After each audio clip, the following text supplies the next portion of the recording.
நீங்க பார்க்கக்கூடிய சாமி தொம்மை சாமி அப்படின்னு பேரு. அதிகமா பேசவே மாட்டாங்க, அமைதியாவே இருப்பாங்க.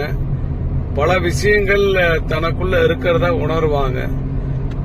யாரு என்னன்னே தெரியாது. உங்களை பார்த்த உடனே ஏதோ ஒரு பேனா பேப்பர் எடுத்து கிறுக்குவாங்க. அதுதான் உங்களுடைய தலைவிதி, தலையெழுத்து மாத்தக்கூடியது.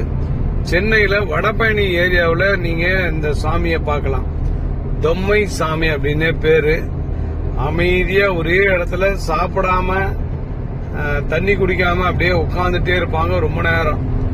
இவங்க நம்மளுடைய கர்மாவை எழுதுதான் பல பேர் நம்புறாங்க.